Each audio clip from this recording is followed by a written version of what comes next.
Hey everybody, this is storm chaser Lori Grace Bailey. I have been a storm photographer, storm chaser since about 2015.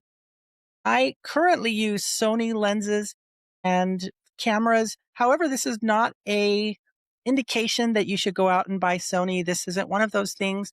I will be talking about telephoto, wide angle, and just normal lenses that you would use on a mirrorless or a DSLR, but that could be Canon, Nikon, Fuji. It doesn't really matter what you are using. This is to really explain the reasoning why I've actually been using these in the field and using them for lightning, landscape photography, astrophotography, and their overall purpose in actually capturing great images. I am really proud to have practiced and through experience come up with an ideal list. And I think I feel good enough to rank these different lenses. All right, let's get to this. This is going to be as fast as possible, but I'm going to give you every detail why I actually either own this lens or I've used this lens or I've moved on from the lens. And starting off with the tier list, just you see the same colors. It's in the inverse here, but I'm actually using the Storm Prediction Center's color system. If you're a storm chaser and you see these maps on severe weather day, it kind of mimics the exact same thing, but in the inverse here. General thunderstorm, marginal, slight, enhanced, moderate, and then high, you have numerous severe storms and likely tornadoes when it's that high.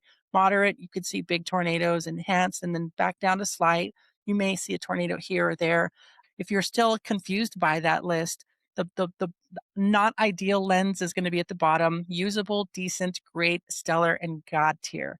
And so if that helps, if you're not a weather forecaster or you're not a weather weenie or weather nut, you can skip the high, moderate, and you can skip those and the colors. But you can just look at the right side and see exactly what I'm starting off with and why I decided to do that, because I have learned to live with those colors because I'm a storm chaser and I love the SPC outlooks.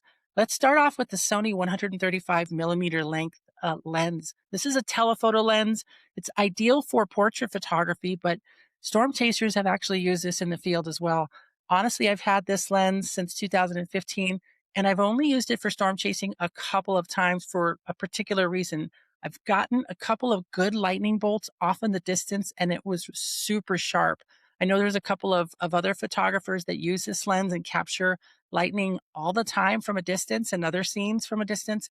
It's just not ideal, especially for lightning photography. If you're trying to shoot a scene, you don't know where lightning is going to land. And if you're zoomed in at 130 for 135 millimeters, you could miss the bolt. The lightning could end up going just off of screen. And that was my experience. So if you are going to use a 135, I would recommend that you also have another camera set up at maybe 50 millimeters or something a little bit wider. So if this one misses the shot, that 50 millimeter length might be able to get it. It is a super sharp lens. It's a pretty expensive lens. This one is a prime. So all prime lenses generally are sharper than the other lenses that are zoom. So I'm going to put this in a usable. I know that sounds terrible. It's decent, but I may move this up to slight decent, but I just really don't use it. It's not the lens that I reach for and I grab all the time. So let's move on. Yeah, you can come at me in the comments. Please tell me why you think this is God tier or any other tiers that you might think if you use that. I would love to know why you're using that and why you would give that a different rating. The Sony 12 to 24 millimeter GM lens. This is an incredibly sharp lens. It serves an astonishingly wonderful purpose for landscape photography, astrophotography, storm chasing, you name it. If you're outside, you want this lens with you.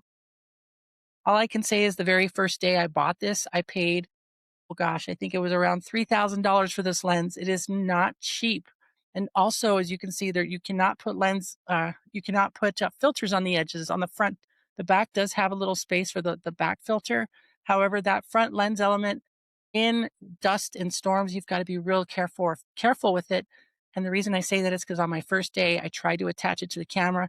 It bounced off my chest and landed on some hard rocks, and I destroyed the front element. I had to get another one. Sony, the pro support was wonderful. But that being said, no, don't drop this thing. It's scary to carry around with you, but it is essential in my kit when I'm trying to capture a whale's mouth or something really up close where want the storm above me, but I also want the storm off in the distance, the other part of the storm moving towards me, and I want to capture the whole scene. That 12 to 24 millimeter is going to get the job done. And it is always in my kit. It might not always be on my camera, but it's in one of my cases. And it is, in my opinion, a god tier lens. It is something that I cannot live without unless I couldn't afford it anymore. But it is expensive, but it's up there for a reason. Let's start with the 2 to 600 millimeter focal length. I don't know if Canon and Nikon has something within this range. I'm sure they do. This is about a $2,000 lens. It is a fantastic lens. The f-stop, I think, is the aperture is f5.6 to 6.3, so it's not ideal for low light. So you're going to want to also put it on a tripod because it's a little heavy. Well, it's considerably heavy. Keeping it on, just carrying that thing around. It is not ideal to capture lightning unless that lightning is way off. We're talking 60 miles away, 40 miles away. And so the reason I do like it though, and that I do carry it with me on my storm chases is because you're not just shooting lightning. You might see a fox running around in the field or a coyote, or you might see wildlife or a bird. Or if you're at the ocean, you want to shoot, pelicans off in the distance flying or something like that. It's a really great telephoto lens, relatively inexpensive compared to some of the other prime telephotos that go up to $10,000, $15,000. So it's something that if you can afford, it's a great lens to have in your kit. Not the greatest for storms, so because of that reason, I'm gonna put it in the decent. It's a decent lens. It's just not the greatest for storm photography, in my opinion. Again, if you disagree, please tell me why. We're going to talk about the Tamron 28 to 75. I have had 4 versions of this lens, and there's a reason for it. The first time I bought this is when this lens came out. I bought it, threw it on my camera. I loved it so much for storms. I don't know if it's that waterproof or not. It seems to handle light rain fairly well. I didn't have any issues with that. I don't take care of my cameras and lenses as well as I'm supposed to. But when you're storm chasing, things are in motion. They get knocked around. And the greatest thing about this is it's only like $600 to $800 for the lens. It's relatively inexpensive for getting a full f2.8 lens. And ideally, honestly, I've captured some of my best lightning images with this lens. And the reason that I bought other versions of it, the first lens was attached to one of my Sony cameras early on. I put the camera on top of my Honda Civic, drove off with the lens and the camera on top of my car, and it was completely destroyed. So I replaced it with another. And then I ended up giving a third version away, the newest version, to somebody. And then finally I bought another version just because I couldn't live without it. So I'm going to put this one in the stellar tier. It's not the sharpest compared to Sony, but it is incredibly sharp for the price and the value. And that is a lens that I always keep on a secondary camera or my primary camera. And so I highly recommend, if there's one lens that you want to afford to start off with storm chasing, see if they have this for Canon or Sony or Nikon. I don't think so. But for Sony, this Tamron 28 to 75 is fantastic. I can't speak praises enough. It's just not the sharpest compared to other Sony prime lenses, and that's why it is not in God tier. But honestly, it is a stellar, best bang for the buck. I would go with this over anything else if I was on a very strict budget. That would be my first lens to keep. All right, I know I sung its praises. So there is a 28 to 200 that I also purchased a couple of years ago, and I thought, well, this is actually like a $600 lens. It's not even as expensive as the other one, but it has a longer telephoto reach. And so I thought, well, if I get this just to have on a separate lens, and I can have both variability with focal lengths if I need to use 2 different cameras to adjust my focal length. And honestly, I tried this one for about one season out in the deserts and on the plains, and it was okay, and it captured decent lightning shots, but when I zoomed in and started to pixel peep, it wasn't the sharpest. And especially compared to the Tamron 28 to 75, it's just not the sharpest lens. And because of that, because I'm a real pixel peeper, I love me a sharp lens, especially when you have these other prime lenses that we're going to discuss here in just a minute. It kind of bothers me. So for social media and maybe some smaller prints, it's fine if you get a good shot. But I really want to utilize the quality of the sensor, and I want a good lens with a good sharpness to it. So I'm going to put this one on decent. It's a decent, expensive lens to have, but it's a decent lens, and the reason it's a little higher than the marginal here than the other the 135 is because it's really affordable. So if you're going for affordability and you can't quite afford to bump up to the 1,000 plus lenses, and you just that's about all you can afford, I say go for it. Just be careful with it, and you'll have to take the trade offs if you are a pixel peeper. Okay, the Sony 16 to 35 here. I've had this lens since I've owned Sony lenses back in 2016 or 17 when I switched from Canon to Sony. The reason this is a really great lens is it's almost similar to the 12 to 24. It's a fantastic wide angle lens. It pretty much lets you capture any storm from most short range lengths, but it's not quite as wide as a 14 millimeter prime or the 12 to 24. And so honestly, I use this mostly for some B-roll video. I also use it pretty much for time lapses because I can anywhere between 16 to 35, I can capture the fullness of the storm and its structure. And if a storm is moving by across the plains or over a mountain, it's really a great lens and a great focal length, and it is super sharp. And as long as I've owned this lens, it has not failed me. It's got some scratches, and you can't even see it. It's really you can attach filters to the top of it. It's a great lens. I love it. I just don't use it as much as I use the 12 to 24. So I'm going to put this in stellar. It's still a great lens, especially if you can't afford the top $3,000 lens. We're going next with the Sony 50 millimeter f1.2. I will say that if there is only one lens that can go with me everywhere, it is going to be this lens. I have this lens attached. In fact, it's attached to the camera that is sitting on the table next to me. This lens goes with me everywhere from portraits to weddings to you name it, to storms to lightning. I have never captured lightning with so much detail as I have with this Sony 50 millimeter f1.2. It is a G Master for a reason. It's definitely much more pricier, but I've also used this to capture the brightest sprites, transient luminous events, if you know what that is. If you don't, go look it up. You're welcome for going down the rabbit hole on that. But it captures upward atmospheric lightning in the darkest of nights. This lens at 1.2 opens up and allows your camera to capture some beautiful darkest of night images when you see lightning shooting above of the clouds and and astrophotography. It's just the perfect lens. I will never live without it. It will always be attached to one of my three main cameras. And so this is going to be in God tier, the Sony 50 millimeter f1.2. And I do know that Canon, I think Nikon also do make a 1.2. And I know those are both stellar as well. Sony 70 to 200.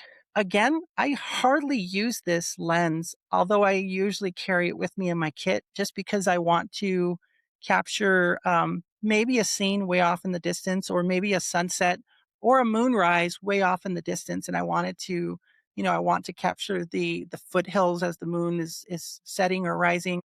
And it's also a great wildlife lens too. So it's a great lens. There's really not much else to say about it. You definitely are gonna want the image stabilization version because holding it isn't the greatest. You could get blurry shots if it's not stabilized. You can put it on your tripod and you're good to go. It's just I don't really shoot lightning that far away. I'd rather just drive and get closer to the storm. But it is good to have in the kit also. it's a great lens. I really don't have anything to say negative about it. Super sharp, high quality. I know Tamron makes a much less expensive version, and so does Sigma. And so those are all great options if you're looking for something more like for wildlife. But for storm chasing, not so much. I just would never put it down that far down here just because I do use it for other reasons as well. It is also a great portrait lens, and so you can take pictures of people and all that stuff too. The next is a macro lens, the 90 millimeter macro. Why do I not care for this? I think I've used it for storm chasing twice also. It's just, it's too far. I'm hardly ever going to be aiming for lightning at 90 millimeters. 50 is about as much as I like to go, maybe 75. And so I'm just going to put that in it's usable. You know, if you have that lens, you could use it for storm chasing and get great images. Also, that macro lens is great for, you know, bugs if you're out in the desert and you want to shoot bugs. If you're shooting a wedding and you need to capture ring shots or things like that, or if roses, bokeh, you need that good bokeh. That's what this is for, and it's great for. It's also great for portraits. So feel free to use that one for that. Frankly, I might sell that lens. We're not going to. Here's a Sony. The 35 millimeter focal length is actually really good.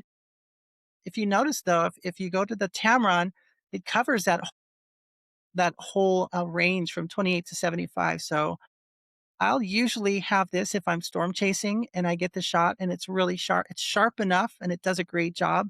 But if I'm shooting for sprites, if I'm shooting astrophotography, this 35 millimeter 1.4 will go on to one of my cameras and it is incredibly sharp. It's such a beautiful lens. It's small, the form factor of an adjustable aperture here, you know, the clickable aperture if you need to, or declickable. I think I forget how you say that, but it is a great lens, and I think it's around $1,400 or something like that. Not the cheapest, but not the most expensive. But if you can afford it, it definitely has a place um, in my pack here. Uh, Somewhere between stellar and great. I'm just going to say it's a great lens. I love it. I just don't use it all the time because I end up using these others, and I stick with the others for for what I need. And in fact, if you're going to use a 16 to 35 for storms, you're kind of covering it instead of just the 35. So I kind of just use it for mostly for astrophotography, which it is fine for astrophotography. We're almost there. The Sony 14 millimeter f1.8. This is the lens I want. I currently own the Sigma version, the Sigma 14 f1.8. And there's a little bit too much coma and it's not as sharp at the corners for astrophotography. Other astrophotographers are going to say that I'm crazy for wanting to get rid of my Sigma lens or something, but this is a phenomenal lens. I've seen photos of it, photos of stars, other astrophotography with this lens, and it is a lens I would gladly trade my Sigma 14 version for. But I don't own it. But at 14 millimeters, it is still going to be a great lens. It's definitely qualified as stellar. I just don't use it, and these other lenses get the job done for me. Like I said, this tier list again isn't about the image quality versus the usability for what I do as a storm chaser.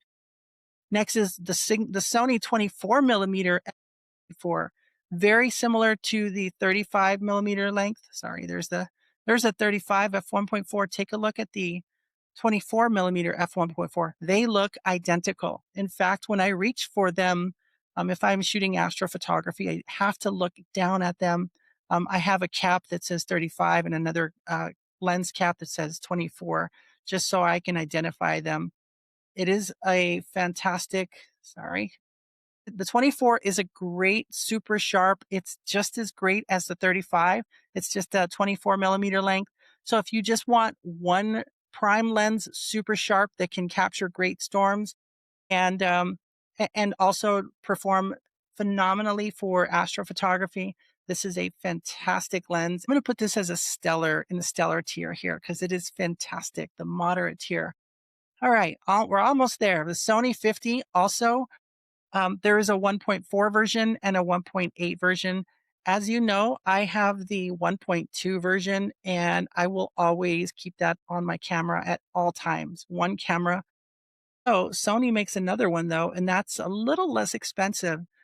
It's still plus 1,000. I think it's about 1,200 or so, or maybe 1,400. But this lens, the 51.4, is still fantastic. You just don't have that extra stop of light. And people I know, a couple of people I know who have this lens say it is wonderful. It gets the job done. So I'm going to put that in stellar tier there. If I didn't have the 1.2, I would definitely have the 1.4 because 50 millimeter, honestly, if you can nail the shot at 50 millimeters and get lightning in it, or you get a really great tornado at that particular focal length, you are going to get so much detail. It is such a sharp, fantastic lens at all focal lengths. It is literally the perfect lens. And then we have the Sony 85. I didn't include the 85 1.4, which is more expensive. I just don't use this. This was one of my first Sony lenses for, that I first bought. And 85, again, it's getting high. It's getting up there in focal length. If you're trying to shoot just portraits, it is a beautiful portrait lens. If you want to capture people, maybe you want to capture someone looking pretty in front of a garden, or a rose garden or something, and you want to get that, want to see the roses, just that bokeh behind it, just really stand out and really blur the shot behind them. This is a great lens, and I think I paid 500 or so when I first bought this lens, but it's just a little too far as normal focal length. And it's not something I'm using all the time. I think I use it maybe once a year, if anything. I'm going to say it's just not ideal. It's usable, but honestly, I'm just going to put it down there because I almost never go for it. If I need something, honestly, I'm going to throw the 28 to 75. I'm already close to the 85 millimeter focal length.